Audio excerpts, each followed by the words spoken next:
Bonjour à vous, que Dieu vous bénisse de partout où vous nous recevez. C'est un grand plaisir de vous retrouver à nouveau dans notre nouveau numéro de Exomate et nous bénissons Dieu pour la grâce de la vie qu'il nous accorde. Voilà, après un petit temps où on a été absent, je bénis Dieu qui nous permet de pouvoir être ensemble à nouveau pour pouvoir partager sa parole. Que Dieu vous bénisse, vous qui nous recevez à partir de vos maisons, de vos bureaux, vous qui nous recevez à partir de vos véhicules, vous qui avez coutume de suivre différents numéros d'Exomate afin qu'ensemble nous puissions passer ces moments d'exhortation chaque matin comme de coutume afin de pouvoir être édifié, construit par la parole de Dieu. Et puisque j'ai fait mention de la coutume, ça me ramène à vous évoquer le sujet que je vais évoquer, que nous allons partager aujourd'hui, par la grâce de Dieu. Et je crois que cela sera un sujet bénissant pour nous tous, car quand nous parlons de la part de Dieu, nous sommes les premiers à être concernés par le message qui sort de nos bouches. Ainsi, je vous prie de rester connectés pour que nous puissions ensemble découvrir qu'est-ce que Dieu veut nous dire en cette nouvelle semaine dans notre programme d'Exomate. On se retrouve tout de suite pour continuer cette émission. Comme je l'ai dit, nous allons découvrir la pensée que Dieu m'a mis à cœur pour nous tous en cette nouvelle semaine. Mais avant de pouvoir vous l'annoncer, j'aimerais vous inviter à lire avec moi un seul texte que nous allons pratiquement lire toute la suite de la semaine. Sûrement, il y aura d'autres textes en annexe qui vont venir. Mais voici le texte principal que nous allons partager en cette semaine. Je suis dans Luc chapitre 22, le verset 39. La parole de Dieu déclare ceci. Après être sorti, il alla, selon sa coutume, à la montagne des Oliviers.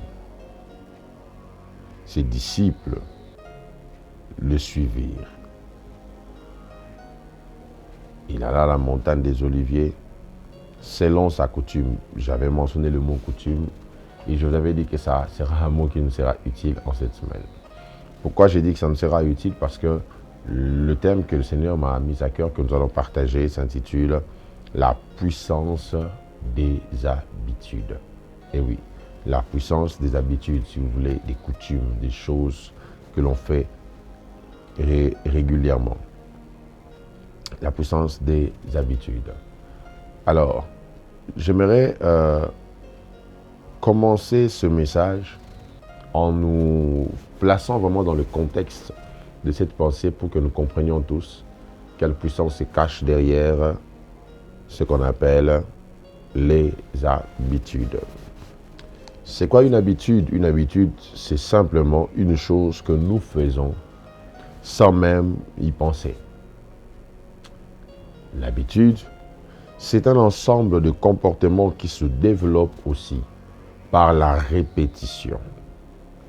Quand on parle de l'habitude ou des habitudes, on fait allusion à ces choses que nous développons en nous à force de les faire, à force de faire les mêmes choses ou à force de se comporter d'une certaine manière. On crée par la récurrence de l'action une habitude. Donc, l'habitude fait qu'une chose soit faite en ayant un impact réel, même sans nécessairement utiliser notre conscience. Cela veut dire que tu n'as pas besoin de réfléchir pour faire quelque chose qui est habituel. Tu n'as pas besoin de réfléchir pour produire une habitude, manifester un comportement habituel, une attitude qui est devenue une habitude. Je vais donner un exemple aussi simple comme ça. Tu n'as pas besoin de réfléchir pour marcher. Quand tu veux marcher, tu te lèves, tu marches. Tu ne prends même pas le temps de te poser la question, c'est quoi le phénomène scientifique derrière qui permet à ce que les pieds puissent bouger, que l'on effectue des mouvements. Tout ça, ça se fait automatiquement parce que ce sont des choses qu'on fait par habitude. Voilà pourquoi quand l'enfant commence à apprendre à marcher, vous voyez comment il titube, comment il tâtonne, comment il tergiverse parce que c'est une nouveauté. Mais dès le moment où ses pieds deviennent fermes et il fait plusieurs fois le même exercice, ça devient une habitude. Il a été prouvé que l'être humain agit à 40% au moins par habitude. Par habitude. Et vous savez, il m'est arrivé dans la vie de rencontrer des gens capables de miser de leurs moyens, de mettre beaucoup d'argent sur table simplement pour découvrir vos habitudes. Il y a des gens comme ça qui peuvent miser de l'argent pour savoir simplement comment vous vous comportez, comment vous réagissez. Voilà pourquoi des fois même quand vous arrivez chez quelqu'un et qu'on vous dit faites comme chez vous, ça ne veut pas dire que vous puissiez exactement faire comme chez vous. Ça veut simplement dire que manifestez les habitudes que vous avez chez vous pour que l'on sache réellement qui vous êtes. Et souvent c'est une phrase piège, car il y a de ces habitudes qu'on ne manifeste pas devant tout le monde ou qu'on ne manifeste pas chez les gens. Ça peut automatiquement vous fermer les portes. Quand je parle d'habitude, je suis en train de toucher à un secteur très important de l'être humain qu'on appelle le caractère. Et je peux vous assurer, j'ai vu des compétences être éjectées à cause d'un mauvais caractère. J'ai vu des gens perdre des opportunités, non pas parce qu'ils n'en étaient pas capables, mais simplement parce que le comportement ou les habitudes étaient mal placées. Ainsi, c'est ce qui fait que si vous voulez bien vivre avec une personne, prenez le temps de connaître ses habitudes. Si vous voulez bien évoluer avec quelqu'un, prenez le temps de connaître ses habitudes. Vous voulez vous marier à quelqu'un, prenez le temps de creuser un peu plus pour connaître quelles sont ses habitudes. Ainsi, lorsque vous êtes même fiancé, je peux vous assurer, vous ne vous connaissez pas, même si vous avez fait 2, 3, 4 ans de fiançailles, il y a une dimension de connaissance que vous n'avez pas l'un sur l'autre. Ça, je peux vous l'assurer. Parce que c'est la cohabitation qui ouvre réellement les yeux pour que l'on sache qui est l'autre. Quand vous vous voyez en étant fiancé, chaque soir, chacun de vous en venant, c'est rassuré d'être propre, il s'est rassuré de se parfumer, il s'est rassuré de se laver. Mais quand vous allez commencer à cohabiter, tu te rendras compte que ce même homme qui venait propre, en réalité ne se lave que quand il doit sortir. Il n'aime pas se laver.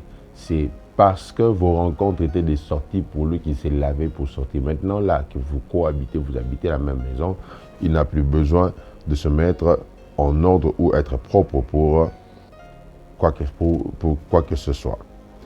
Donc, vous comprendrez, mes frères et sœurs, que les habitudes sont tellement importantes qu'il faut les connaître. La Bible déclare que ce n'est pas ce qui entre dans l'homme qui le suit, mais ce qui sort de lui. Donc, ce qui vient de l'intérieur, ce qui est habituel, les choses qui vivent à l'intérieur de lui. En d'autres termes, les habitudes de l'homme le détruisent ou même le construisent.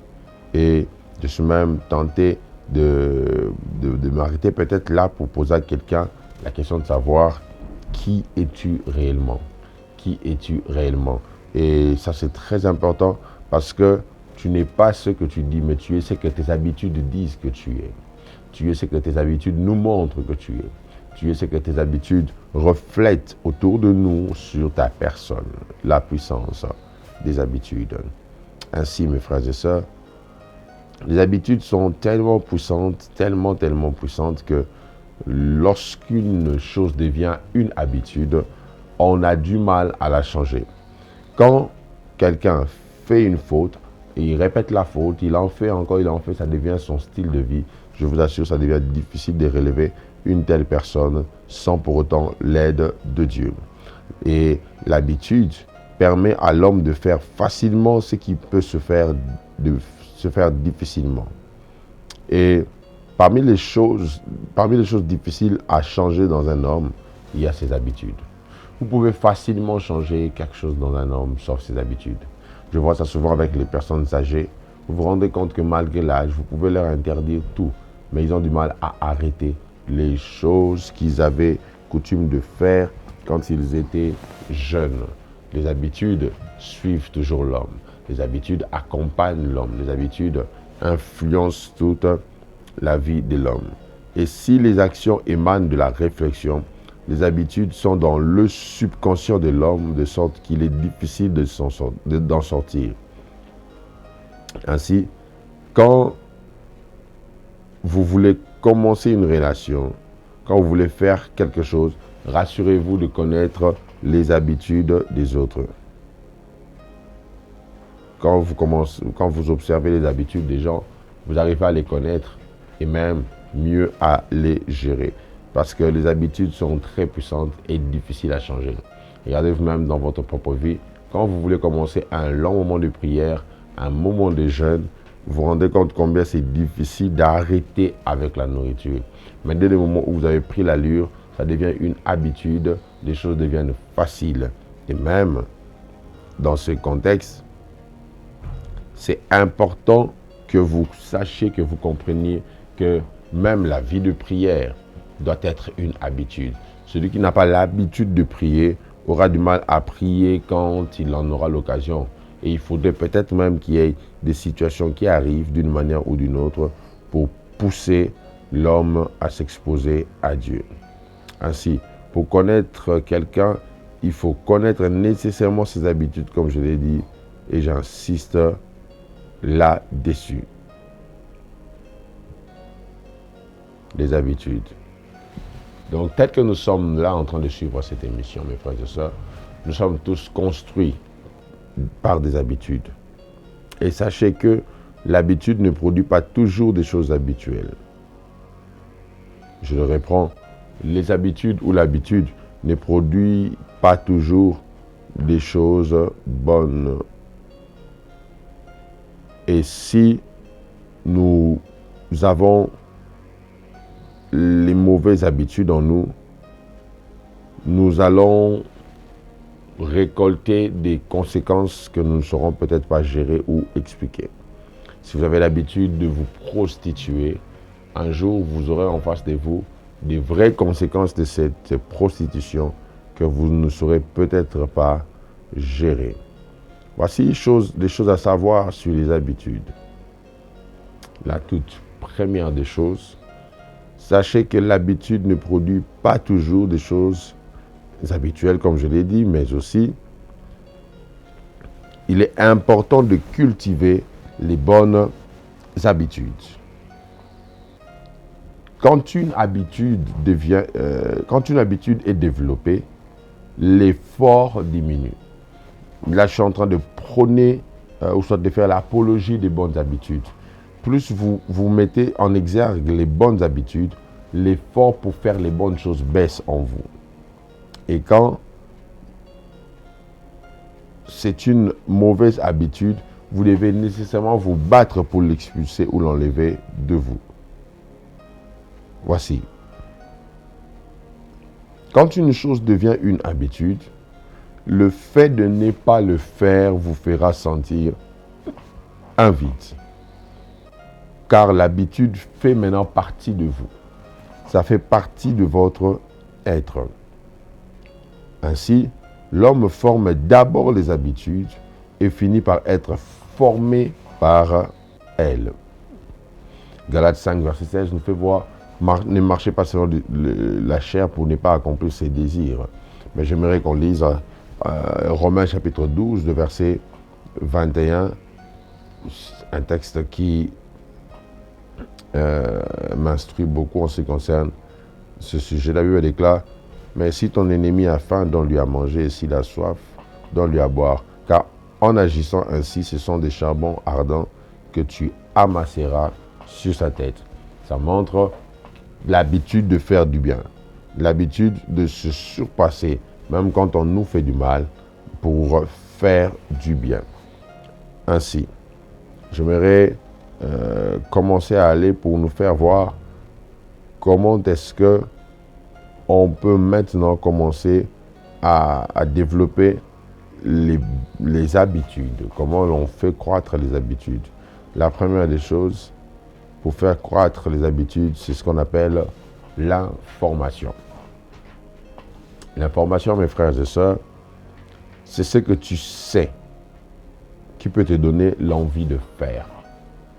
L'information, c'est ce savoir que Dieu dépose en vous pour que vous ayez la capacité de pouvoir bien faire ou mieux faire les choses. Et lorsque vous voulez changer d'habitude, vous avez besoin de l'information. Car il y a de ceux qui même ne savent pas que les habitudes qu'ils ont sont des mauvaises habitudes. Il y a de ceux qui sont tellement dans l'ignorance qu'ils ne savent même pas que ce qu'ils font est mauvais.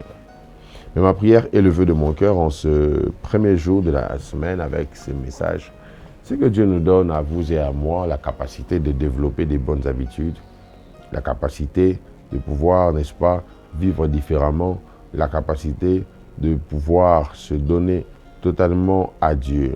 Au nom puissant de Jésus, que Dieu extirpe les mauvaises habitudes qui se sont lancées dans nos cœurs comme des graines et qu'il sème les graines des bonnes habitudes afin que nous nous développions et que nous puissions faire avancer le royaume. Seigneur, les plus grands conflits entre nous les humains sont dus aux habitudes des uns et des autres. Alors je te prie de nous donner des bonnes habitudes qui donneront la paix autour de nous. Au nom de Jésus-Christ que nous avons ainsi prié. Amen. Que Dieu vous bénisse. On se retrouve au prochain numéro. Bye.